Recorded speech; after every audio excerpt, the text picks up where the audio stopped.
Once again, it's that time of year when E3 comes rolling around, which of course for many gamers out there, this is the highlight of the year.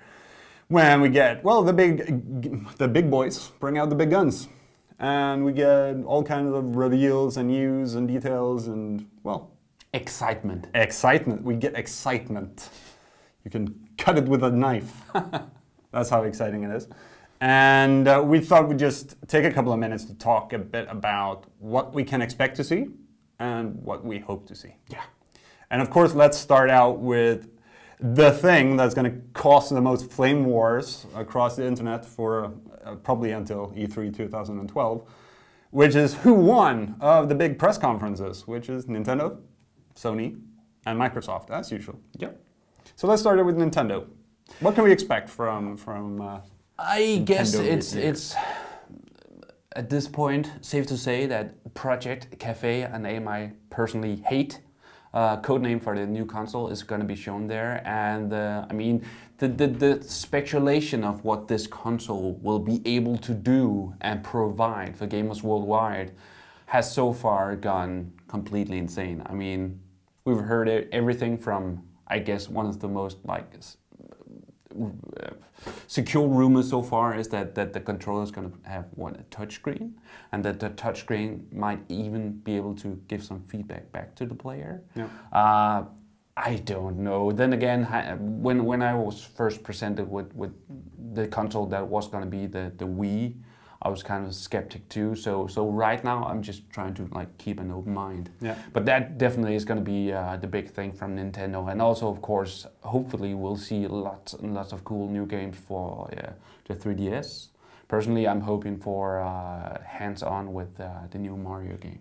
Yeah. So definitely, we can probably expect the Mario game to be the big 3DS title. Hopefully, because I mean it's supposedly done. Yeah, it's done by the same team who did the Wii games, and the Super Mario Wii games were absolutely fantastic. So, absolutely. So this hopefully will be the killer app that we are some that still think that the hardware is lacking. And it's going to be interesting to see what Nintendo, because there's been a lot of talk about Nintendo going back to the core gamers, yeah, and that they've been very focused on the casual player. For the last couple of years. I don't know about that. I mean, it has to be said that it has been kind of a successful of course it's target audience of theirs, and I don't see them abandoning that. And I think that we're going back to the hardcore audience, or the core audience, is kind of PR talk more than anything. But I mean, time will show. Yeah. Perhaps Project Cafe can make espresso. That'd be awesome. That'd be awesome. Then we have Sony. Poor Sony. It's not been an easy time for them over the last of course, couple of months. I don't know if this is to be expected, but I think that an apology of sorts will be part of the presentation. And I'm kind of confused as to why they have already revealed what they are gonna give the players who have been lacking PSN. I mean, I know this PSN is probably going to be out before E3, but I was kind of hoping that at E3 would be okay, so this was what we had said so far, but this is the big thing that we are giving you right now. Maybe even a new service or something like that, because I don't think that the compensation for PSN being down is so good with what we know right now. But Besides that, of course, all the big games, and it really seems like Sony has a lot of big games lined up for the PlayStation 3. Not least the games we already know, like Uncharted, of course, probably a new Ratchet game besides the one that we already know of, and just continuations of all their big franchises. Of course, I'm hoping for something completely new, but I don't know. Yeah, and then we have, of course, Sony, just like Nintendo, have new hardware on the horizon. Yeah. And in this case, of course, it's the new generation portable, the NGP, which is a cooler code name than Project Cafe. Undoubtedly true. Undoubtedly true. We could just call Project Cafe PC from now on. It's going to be really confusing. Let's do that. Let's do that. But anyway, The NGP, of course, is going to be a big thing for Sony. Perhaps, who knows, we'll actually get the proper name. Hopefully, and hopefully also a release date and a price. And a price. Price might be hoping too much.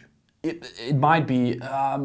More than anything else about NGP, I'm just hoping to hear something about their plans for the platform, because as most everyone know, everything that's called like handheld gaming has suddenly been like shook up by iOS and the pricing of iOS. And the discussions has been like countless on how they're gonna price their games, how they're gonna distribute them, everything in between.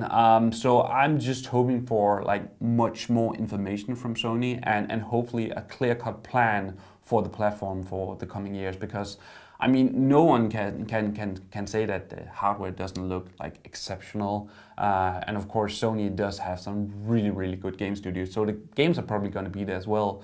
But I mean, I just need to know how the platform is going to like differentiate itself from most everything else, and also just how it's going to succeed. So, and the most important question for most portable gamers out there: will there be an Angry Birds?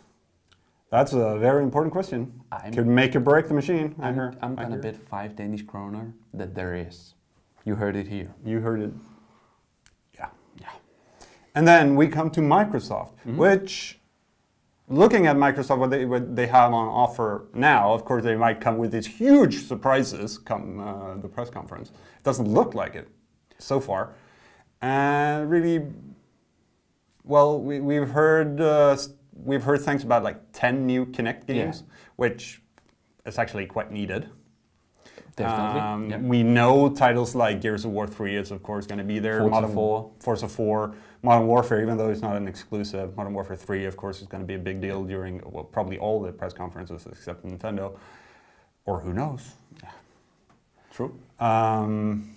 But what else? What else do you expect or hope to see from Microsoft this year? I'm actually one of the maybe few who think that Microsoft for the last couple of E3s has actually been the big winner of the best press conference. Because flame him to pieces in the comments. Exactly. Go right ahead. Because they have always seemed to have like this huge last final game that they pulled out of the hat and really surprised a lot of people. I don't know if they're going to have this year. I certainly hope so, but from everything I've heard, and probably also you, it seems like Microsoft is going to do like a safe presentation with like the games we already know, and maybe a few surprises that primarily are going to be Kinect titles, which might not be the thing for a lot of gamers, but I don't know.